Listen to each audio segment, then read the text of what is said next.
What's the good word, y'all? DKB here, and what a time to be alive. The miracle in the land. We came away with an improbable win.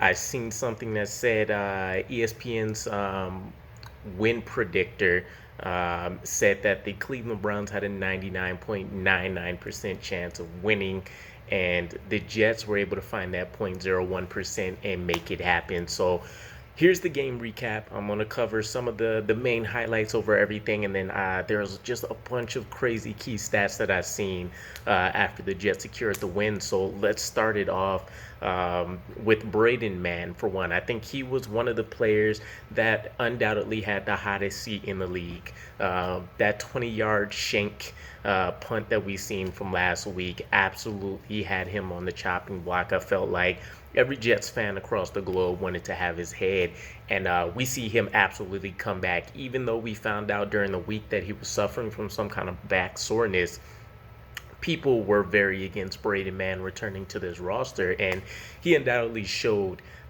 exactly why he should remain on this team. I mean, he had a clutch fourth down pass conversion to Jeff Smith earlier in the quarter, which kept things flowing smoothly for us. We've seen him drop 2 punts within the 20-yard line today, and then I think he boomed one for about 50 yards as well. And then we get the onside kick recovery. So very rare occurrences across the board for all of these things. And, one of my favorite aspects as well is Braden Mann's ability to lay the hammer on somebody. So kudos to Braden Mann for having an extremely strong bounce back game, which would be hard to do as a special teams player, specifically as a punter. It's not like you get many wow opportunities. So hell of a game by him. And then we just had splash plays everywhere. Obviously, the two main highlights would be, one, our rookie class once again showing out for us, and two, more so the offensive side coming to the rescue with our defense not having, the same success that we've seen against the Ravens. Breece Hall was able to get a 20-plus yard run. He gets his first receiving touchdown in the NFL. We're hoping against the Cincinnati Bengals maybe he can match that with his first rushing touchdown. And then the player of the game, Garrett Wilson, 8 catches, 108 yards, 2 touchdowns, including the game winner that sealed the deal for the Jets with 12 seconds or so left in the fourth quarter.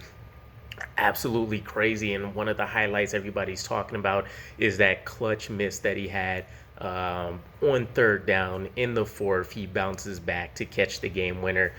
Phenomenal.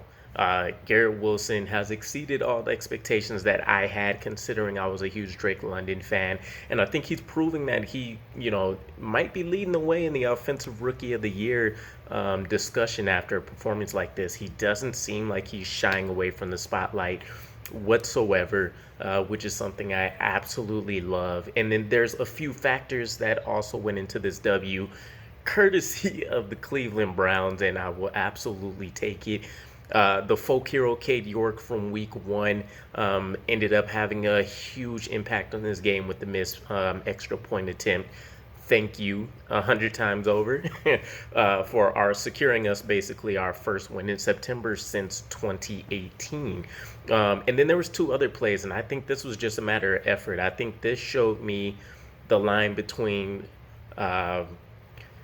Salah's influence on the team and the impact that he's actually having manifested in a physical form versus a team that, thought they put us away.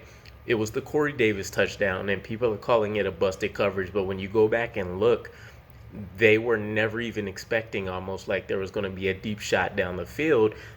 Since we were playing, dink and dunk for a lot of this game against the Cleveland Browns, I assume they were probably expecting that the pass rush was going to hit home.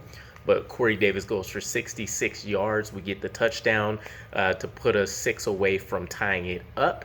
And then we have the onside kick, which looked like, again, a low-effort play. We get the kick from Braden Mann. And then it was Justin Hardy and somebody else. The name's escaping me right now, but they essentially were able to jump and secure the ball.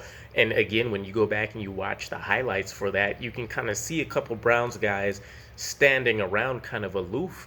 Not really expecting much of it, and it put us near midfield, which is what really helped us out with the field position battle. And I love this quote that I was seeing from Robert Saleh that went out that was telling Mike LaFleur, you have more than enough time with, I can't even remember with how hype I am right now, but I think it was about 55 seconds left on the clock when we recovered the onside kick. And, Robert Saleh was telling him you have more than enough time. Just treat it like you've been doing normally for the rest of your play calls this game. And when we scored, don't leave them too much time, as if it was never a question, it wasn't going to happen, which is absolutely phenomenal. And then one of the final things, there's a bunch of crazy key stats that came out from this game. So I told you guys about the ESPN win predictor. This was also, and this is since 2001, which also happened to have been the very last time that a situation like this really occurred in the NFL, and it was also the Browns that collapsed against the Bears at this time, and this was Week 9 in 2002. Since then, 2,229 consecutive games when an opponent is trailing by 13 points in the final 2 minutes, we have not seen a W occur.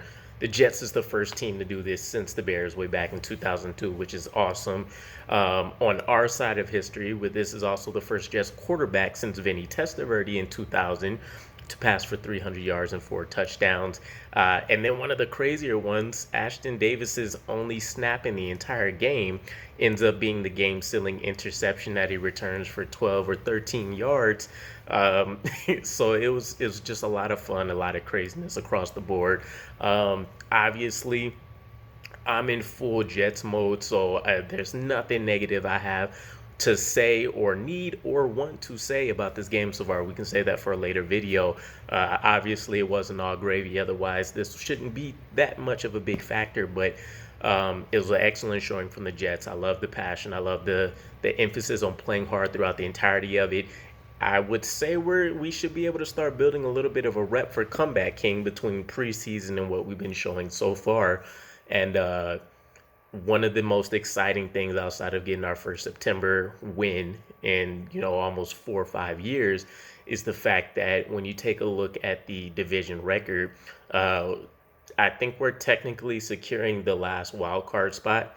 If the season was to end there, or we're right in the mix, we're, 7th or 8th, something along those lines. So it's amazing. It's a good feeling to feel like we can at least be in the conversation to say, we have Cincinnati coming up. We potentially could have another W there with them not looking like they're playing at the elite Super Bowl level they were before. What does that mean if the Jets can go 2-1 and then walk into Week 4 with Zach Wilson coming back? So either way, let me know what your guys' thoughts are about the game. What was your favorite moment? What were you most excited about? Is it just the dub in general? I mean, no matter how the victory came about, I'm glad to take it and see that we have a win in the column this early in the season. So again, let me know what your guys' thoughts are in the comments below, and I will catch you again. Peace.